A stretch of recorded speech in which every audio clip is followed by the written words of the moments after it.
理想信念动摇，打自己的小算盘出问题了，私欲膨胀出问题了，根本的原因是根子上是这个问题。Welcome back to Goodbye Corruption. I'm your MC Ivy. This week we will still discuss on the corruption cases in China, and our focus today is the former mayor of Tianjin, Huang Xinguo. He was being investigated and punished since he has corrupted for over 4 million RMB from 1994 to 2016. Today we are very honored to have two guests with us today. Let's welcome Mr. Harold and Mr. Alex. Huang Xinguo joined the Communist Party of China since 1973, and he has served numbers of different posts in several provinces.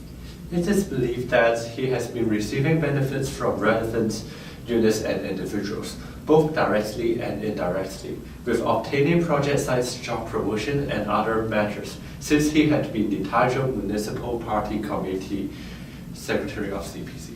And he is being brought down by the CDIC in the sixth inspection after 2014, calling the look back to Tianjin in 2016, and discovered that there are problems of office sealing and problematic promotion and so on.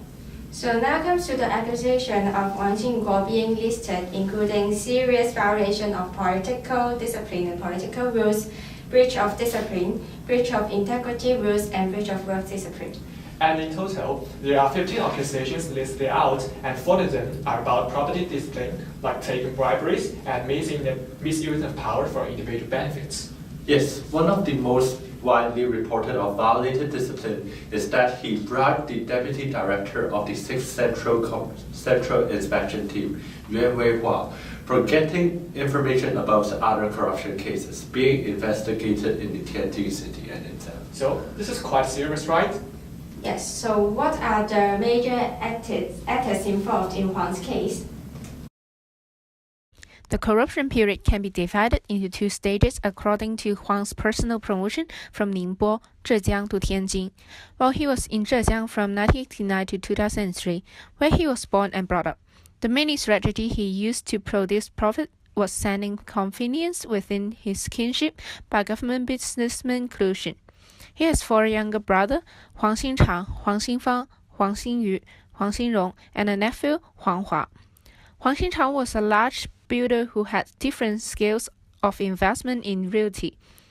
Huang Xinyu was the head of supply and marketing cooperative at the time in Ningbo. Huang Xinyu majored in government business projects such as afforestation projects and highway construction.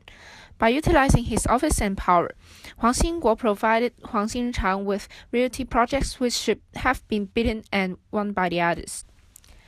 Primary economic reform afforded Huang Xinchang a great opportunity to do rank seeking, profiting from the price gap between state price and market price.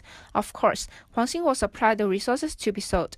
As with Huang Xinrong, due to the peculiarity of his business, Huang Xinguo could offer help in a more formal way, just subcontracted with his brother without fair bidding or merely pretended bidding.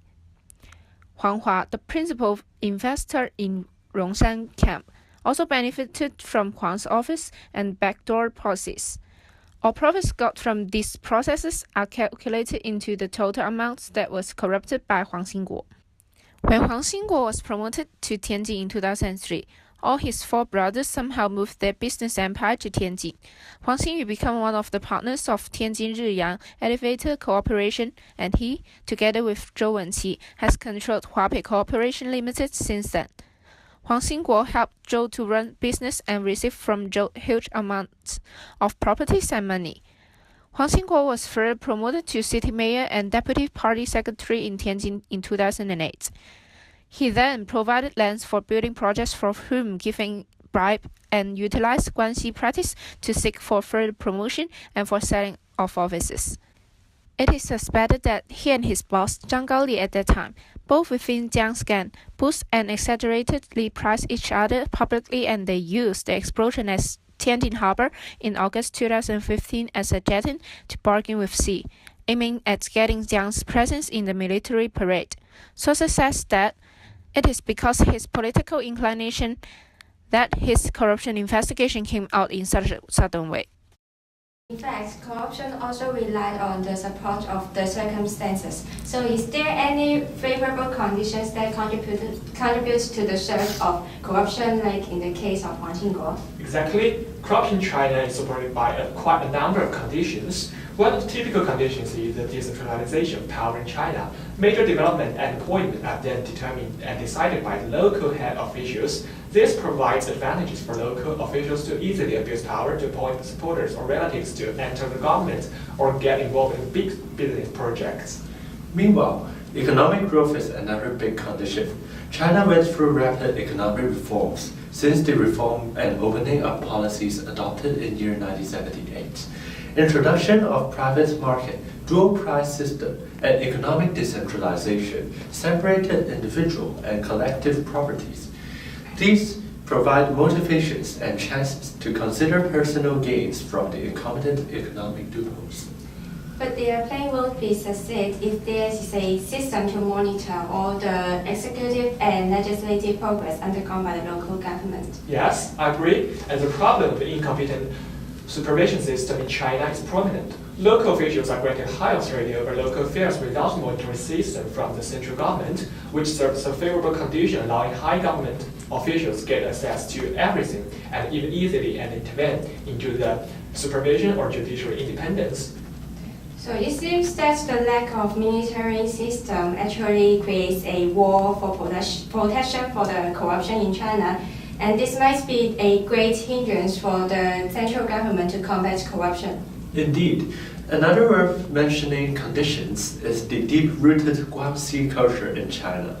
Maintaining good relationship is believed to be the most important work to deal with as a way to get promotion and simply survive in the present post.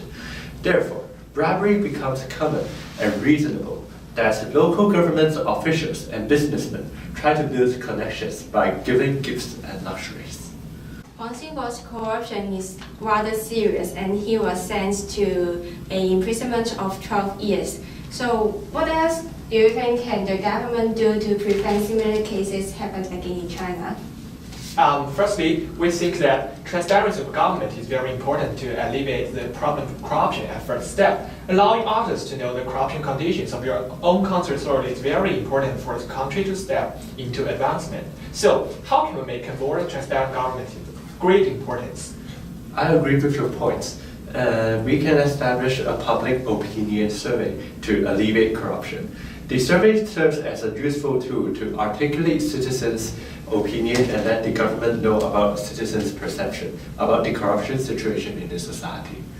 So apart from the work done by the central levels, what else can we do to improve our supervision system? According to Xi's proposal, a new National Supervision Commission will be set up soon, which indicates that a more powerful supervision institution is likely to take actions positively. Hence, empowering the Supervision Commission can be an alternative to combat further corruption. Also, the new supervision law should also formally give power to the supervision system as well. Yes, China also learned from the example of ICAC in Hong Kong. The ICAC in Hong Kong are a commission controlling corruption, and they are independent from the government. They are also divided in 3 branches: the Community Relations Department, the Operations Department, and the Corruption Prevention Department. Therefore, I think that China can learn to establish these departments in their supervision system.